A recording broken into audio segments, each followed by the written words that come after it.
The galactic core is often portrayed as the heart of the galaxy, the economic, political, and cultural center of civilization. Warring factions hoping to take down ruling governments usually see the capture or raising of the core as a long-term goal, and one of the major steps to galactic domination. But what led to the prominence of this part of the galaxy? That's what we'll be discussing on today's Star Wars Legends lore video.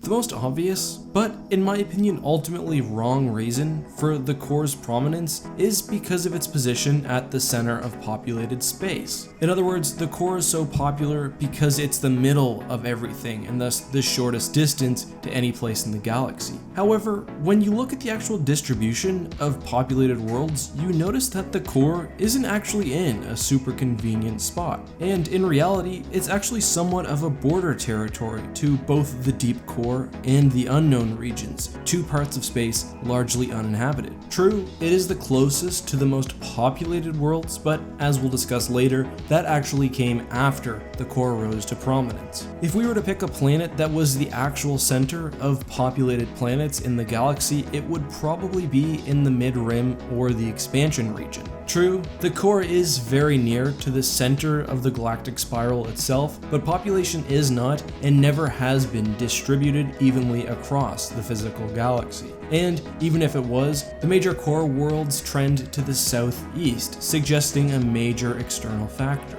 My point is, on its face, the core isn't really a nexus or hub. Again, we've got the impassable deep core and the unexplored unknown regions to the west of the region. There's also the fact that the core was seen as important even before advanced hyperdrives made transgalactic travel possible. Rather, I think there are two main factors leading to the phenomenon we see. The first is hyperspace lanes. The 5 most important hyperspace lanes in the galaxy, known as super hyperlanes or superhighways, all either pass through or originate from the core. The space around even normal hyperlanes is usually pretty heavily colonized, so an area where 5 of the most important lanes in the galaxy converge is prime real estate because of the flow of goods going into your sector, the trading opportunities, and the fact that these superhighways were typically well protected, so if you wanted to travel, you didn't have to worry about pirates, Hutts, or other unruly factions like you would somewhere less connected. What's more, 2 of the earliest hyperroutes, the Corellian Run and the Perlemian Trade Route, both originate within the core,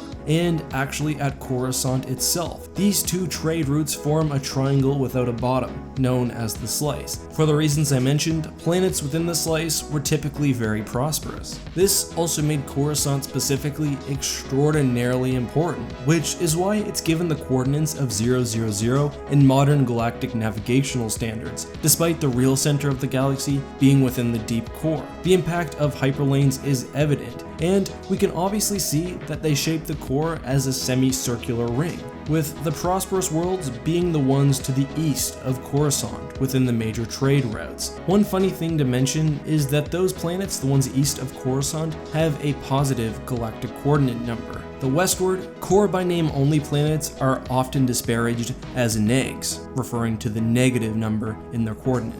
The initial movement of talent, money, and technology to the core resulted in an economic domino effect. As the core continued to improve, more talent, money, and opportunities moved inwards and away from the rim again and again. The agricultural, technological, and military resources in the core are completely unmatched in the galaxy, and perhaps most importantly, the degree of industrialization and security guarantees a stability that the rest of the galaxy lacks. This brings me to my second point, and we do have somewhat of a chicken and an egg situation here. Did the hyperspace routes develop because the core was important, or is the core important because of hyperspace routes? It's definitely a bit of both. The core is definitely blessed with a fortunate unfortunate geography. However, there's more to it than just that. The area was a hotbed of advanced civilizations early on in galactic history, with Duros, Alderaan, Corellia, and Coruscant all home to advanced life. Most prominently, humankind likely developed on Coruscant and spread outward, both through early sublight exploration ships and later reverse-engineered Rakatan hyperdrives. That being said, countless non-core planets also bore advanced life. The Rakata, for example, originated from the unknown regions. What makes the core different is the formation of a lasting multi-system government. The Republic